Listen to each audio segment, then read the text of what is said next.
Hello दोस्तों, कैसे हैं आप सब। मंदिर में लोग आते हैं, सबसे ज़्यादा 90% लोग सिर्फ और सिर्फ मांगने आते हैं।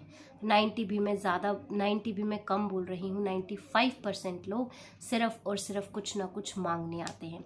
कोई अपने लिए अच्छी सैलरी मांगने आता है, कोई नौकरी मांगने आता है, कोई अच्छी सेहत मांगने आता है, कोई कुछ मांगने आता है, कोई कुछ मांगने आता है, लेकिन शुक्रिया करने कोई नहीं आता, सिर्फ और सिर्फ मांगने आते हैं। लेकिन आज मैं आपको एक ऐसे आदमी की कहानी सुनाऊंगी जो मंदिर में पिछले 10-15 सालों से सिर्फ और सिर्फ शुक्रिया करने आता था।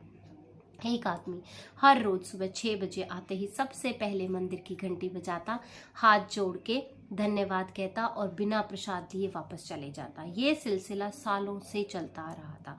पुजारी जी हर बार उसको देखते और एक दिन पुजारी जी ने बोला कि बेटा, तुम हर रोज आते हो मंदिर में, कुछ भी नहीं मांगते, ऐसा क्यों?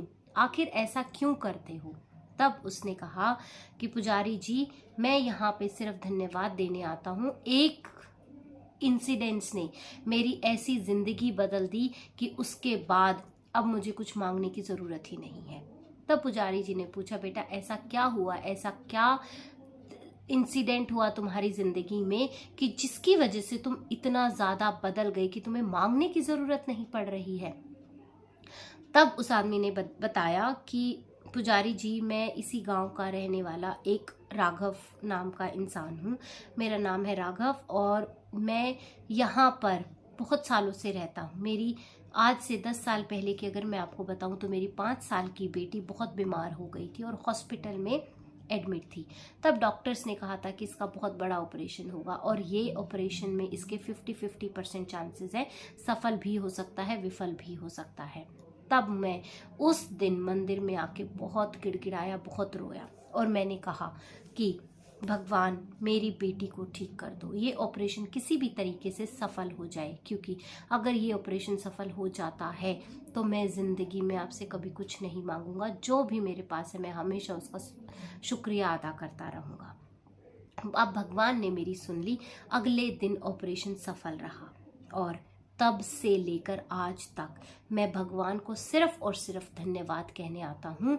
मैं भगवान से और कुछ भी नहीं मांगता, क्योंकि उन्होंने मुझे मेरी बेटी वापस लौटा दी और उससे ज़्यादा मेरी ज़िंदगी में किसी चीज़ की कीमत नहीं है। क्योंकि उसके अलावा तो जो पैसा है, नौकरी है, ये सब चीज़ें तो हमारे हाथ की बातें हैं। ये सब तो हम मेहनत करके कमा सकते हैं, सब कुछ कर सकते हैं, लेकिन एक ऐसी चीज़ है जो कभी नहीं खरीदी जा सकती, वो है हमारी हेल्थ। इसीलिए मैं, अगर उन्होंने मुझे वही चीज़ बख्शी है तो फिर मैं उनका शुक्रिया करते नहीं थकूंगा और मैं हर रोज़ शुक्रिया अदा करता रहूँगा। ये बात पूरे गांव में फैल गई। पुजारी जी ने भी उस दिन राघव के साथ मिल के घंटी बजाई कि बेटा, आज मैं भी शुक्रिया अदा करता हूँ। तुम्हारी जिंदगी में एक इंसिडेंट ने तुम्हारी जिंदगी बदल दी, लेकिन आज तुम्हारी बातों ने मेरी जिंदगी बदल दी है। तुम बिल्कुल सही कह रहे हो। हम सब लालची लोग हमेशा भगवान को दुख में याद करते हैं। हम हमेशा भगवान को जब कोई परेशानी आती है तब याद करते हैं, लेकिन अच्छाई में, खुशी में हम भूल जाते हैं, क्योंकि तब हमें ऐसा लगने लगता है कि चलो आज नहीं कल, कल नहीं आज। लेकिन जो इंसान खुशी में भी भगवान को याद रखता है, इबादत करता जाता है, उसी की वही सर्वगुण संपन्न पूजा होती है। क्योंकि आप सोच के देखो, परेशानी में तो हर कोई याद करेगा, लेकिन अगर कोई अपनी खुशी में आपको याद कर रहा है तब जाके वो चीज़ आपकी पूरी होती है और तुमने पूरी भक्ति की है। तुम्हारी भक्ति का कोई जवाब नहीं है। अब ये बात सारे गांव में फैल गई और एक मंदिर के बाहर बोर्ड भी लगाया गया कि कुछ मांगने के साथ साथ कभी कभी शुक्रिया अदा भी करना सीखिए, क्योंकि शुक्रिया करना सबसे बड़ा सुकून है। एक बार करके देखो, क्योंकि पुजारी जी ने भी ये चीज़ नोटिस की थी कि उनको अंदर से ऐसे लगता था कि शायद ये इंसान बहुत ज़्यादा परेशान है, लेकिन ऐसा नहीं था। उनको एक सुकून भी दिखता था उनके चेहरे पे। तो इसीलिए पुजारी जी परेशान थे कि भाई मैं इनसे पूछूं कि ना पूछूं, लेकिन फिर भी पुजारी जी ने उस दिन पूछा तो राघव ने पूरी सच्चाई बताई। एक दिन राघव अपनी बेटी को लेकर, अनु को लेकर आते हैं मंदिर में, और अनु कहती है, पापा आपने फिर धन्यवाद किया, आज आप कुछ नहीं मांगेंगे? तो उसने कहा, नहीं बेटा, हमें धन्यवाद करना बहुत जरूरी है, क्योंकि आपकी पूजा तभी पूर्ण होती है जब आप खुशी में, अपने अच्छे समय में भी भगवान को याद करते हो।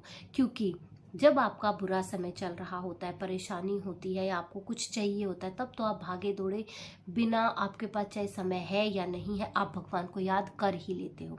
लेकिन असली भक्त वही होता है जो भगवान को अपनी खुशी में, अपने अच्छे समय में भी उतना ही समय देता है।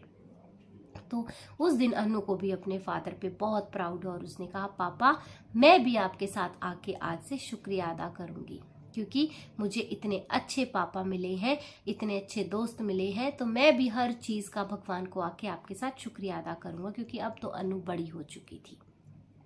10 साल पहले वो 5 साल की थी, तो अब तो वो 15 साल की हो चुकी है, तो अब वो समझदार हो गई है।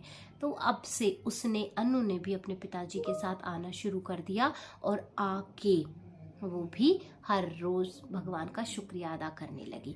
दोनों बाप बेटी हर रोज सुबह 6 बजे आते, मंदिर की घंटी बजाते, धन्यवाद करते और फिर चले जाते। धीरे धीरे ये एक परंपरा बन गई। धीरे धीरे सबको ऐसे लगने लगा कि गांव में जितने भी लोग थे कि हमें भी धन्यवाद करना चाहिए। अब लोगों ने धन्यवाद के अलग अलग तरीके निकाल लिए।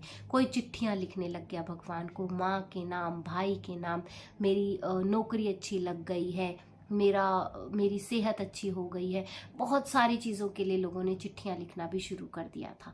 चिट्ठियां दान पत्र में डालते जाते कि भगवान आप तक हमारा शुक्रिया पहुंच जाएगा।